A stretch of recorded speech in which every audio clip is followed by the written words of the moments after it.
This week, how the heck is it February already? It's Black History Month, which means you have the opportunity to meet two Black founders every single day, thanks to Stephen Green and Built Oregon. UpStart Collective shares more details on their expansion. Our Senator, Ron Wyden, chastises the NSA for buying data on citizens. RAIN Catalysts is offering a virtual tech accelerator. VertueLab is starting a series of events designed to accelerate clean tech activity. And I ask for your nominations for really cool startups for the GeekWire Awards and the Oregon Tech Awards. Let's get into it. Did January just fly by for you? It's crazy. It's 2024, I tell you. I'm excited it's February. It's Black History Month, and I'm super excited about it because that means I get to meet two Black-led businesses every day of the week, thanks to Stephen Green and Built Oregon. This year, we get an extra person from each of them with 29 days in February. So, if you're interested in keeping track of those on a day-to-day basis, I encourage you to do that. Like them, share them. You can follow Built Oregon on Instagram to get those each and every day. And Stephen will be sharing them on LinkedIn. Tune in and meet some amazing Black founders from our community. If you don't have time to track everything or you miss a day or two, don't worry about it. I got you. Every year, I take all the stuff they share and I capture it in one big post so that you have a giant reference list of Black-founded and or Black-led companies that you can use as a reference all year long. It doesn't have to just be during Black History Month. Speaking of Stephen Green, next week is PitchBlack, the big event that Stephen organizes that's sold out the Reeser in Beaverton. I may have some other news to share with you a little bit later. It's not quite ready yet, but I'll let you know. So if you didn't get a ticket, keep your hopes up. But if you did get a ticket, I'll see you there. And even if you don't get to go, don't worry. Of course, I will let you know who won. Now, today is the second day of February, but it's the first Friday. So if you're listening to this early in the day, our friends at UpStart Collective have their monthly First Friday gathering. Great place to meet people from the community. Great place to be your initial stop before you go Portland Winter Light Festivaling. More about that later. But, like every first Friday of every month, UpStart Collective will be inviting people into their space to hang out and meet other people in the community. So I encourage you to do that. Do you like Portland? How about startups? Well, what about Portland startups? If you like any or all of those things, just subscribe. Do you have a startup or two you really like? And you're like, they don't get nearly the attention they deserve. Like, Rick never writes about them in Silicon Florist. I don't see other news publications talking about them. I think they're great.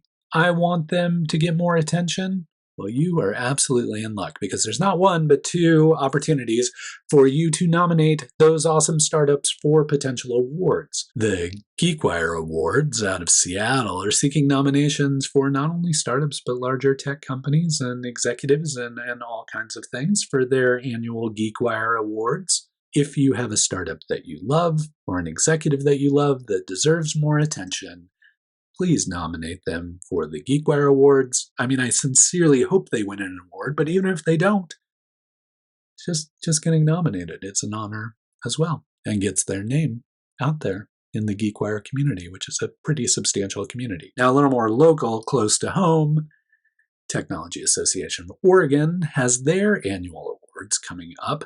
It's the 40th year of those awards, so it's a monumental celebration this time around, and they're currently seeking nominations of local tech companies and startups to receive awards as part of the Oregon Tech Awards.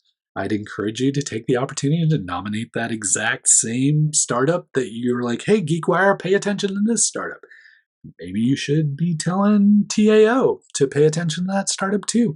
Just nominate folks. Like, help the startups out. They're too busy to think about nominating themselves for awards. Maybe you could do it.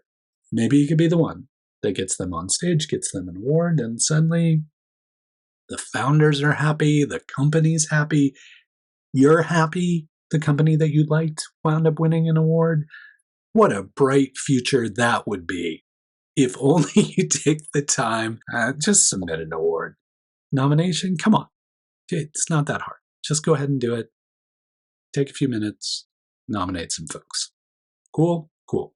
People are launching a lot of podcasts to which I'm listening. And there are other podcasts that have been around for a long time that I've finally started listening to. But one of the new ones that I've been listening to really closely is the UpStart Collective podcast. And a couple weeks ago, I noticed they said something interesting. And I was like, oh, that's cool. They're touching on potentially expanding the UpStart Collective. They said something on the podcast. I made a bigger deal out of it than it may have been. And then I feel like I got some people in trouble and I didn't mean to do that. I was just listening and I thought it was interesting. And so I shared it. And I'm sorry if I upset anyone or got anyone in trouble. But by doing that, we did receive a little more clarity on what's going on with UpStart Collective. And the fact of the matter is, they're planning to open a westside location in addition to their east side location, and they are working with the Portland State Business Accelerator building there on Southwest Corbett, where you may have attended many a startup event in the past, specifically when, Angela Jackson and Juan Barraza were doing events there at the PSBA. Not a ton of detail and nothing really signed. Just, I think it's exciting that we've seen all this energy around UpStart Collective in 2024, and now it's resulting in expansion, which I think is positive. Excited for them, curious to see where this goes, but again, sorry if I was listening too intently and got anyone in hot water. I'm here to support you and your growth. I'm not here to get you in trouble. I'm not complaining. It's February. There's Black History Month, where we get to meet all these great Black founders. There's also Portland Winter Light Festival, which if you haven't experienced, how do I describe it? It's a lot of art installations using light or things that light up, like fire.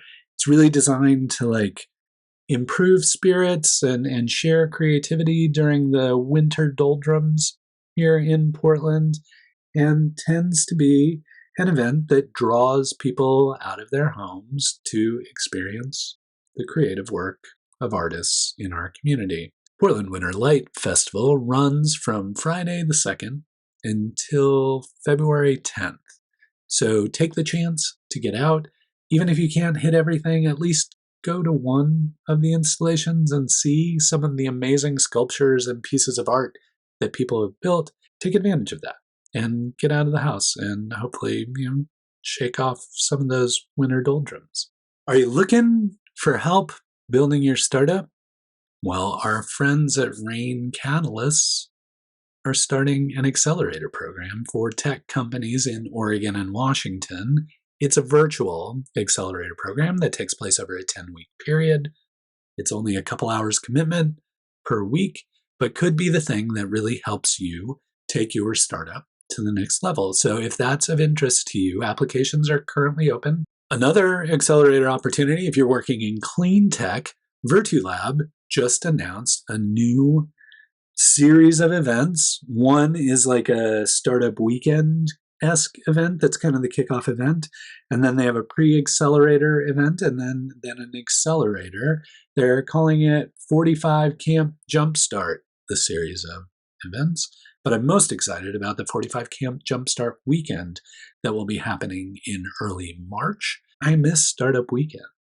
This is a great opportunity to get a bunch of people, whether you're involved in clean tech or not. This is a great opportunity to get a bunch of people from the community together to build some solutions or try some ideas or think through potential opportunities to solve green energy, clean tech problems. Even if you don't have a clean tech idea, even if you've never touched clean tech, even if you never said clean tech, I highly encourage you to take a look at the 45 Camp Jumpstart weekend. It would be great to have you participate, especially if you've never done clean tech. A fresh perspective could be the thing that one group needs. Your perspective could be the thing that changes the trajectory of the company or the group. You remember the Oregon Trail? But there was the video game, there's always the dysentery joke, or like, you can only carry so much meat. So it's had any number of permutations. It started out, it was a, computer-based game, very text-based with some ASCII art kind of thing. And then, people brought it to different platforms and gussied it up. Well, now you can play the Oregon Trail game in ChatGPT, thanks to Yohei Nakajima, who has built it into ChatGPT.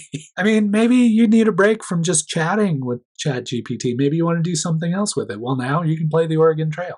And it's got, it's text-based and you play, but it's also got some imagery that it comes up with and all those kind of things. And it's a fun experience. So if you're looking to kill an hour or two and are nostalgic about the Oregon Trail game, maybe take the opportunity to play the Oregon Trail in ChatGPT. Have you noticed an uptick in activity from Oregon Senior Senator Ron Wyden? First, he was talking about push notifications and how Apple and Google can see data on push notifications and how that data might be used. Now, he's kind of like, well, the NSA is buying data on citizens. And everybody's like, what? Data on citizens, the NSA? I don't know what it is. Maybe I'm just paying closer attention because it's kind of one of those election time period things. But keep an eye on our Senator Wyden because, as I've said time and time again, a lot of his work has been critically important to SaaS and web-based and cloud-based startups for a very long time, and he tends to be one of the most intelligent and savvy politicians when it comes to the internet and personal data and all those kind of things. So I think it's important to keep an eye on what he's talking about and what he's doing. And this time he was calling out the NSA for buying data on you and me and other U.S. citizens because they could. So thank you, Senator Wyden, for keeping an eye on that. And thank you for everything you do. If this is helpful, subscribe. Just subscribe. It's cool. And then YouTube or your podcast thingamajig will deliver this to you on a weekly basis. I'll record it on a weekly basis. You press subscribe. It shows up to you on a weekly basis. Magic. Hope you're doing well. I hope to run into you this week at PitchBlack, Portland Winter Light Festival, something. I hope to see you. And whether I see you or not this week, please keep up the good work.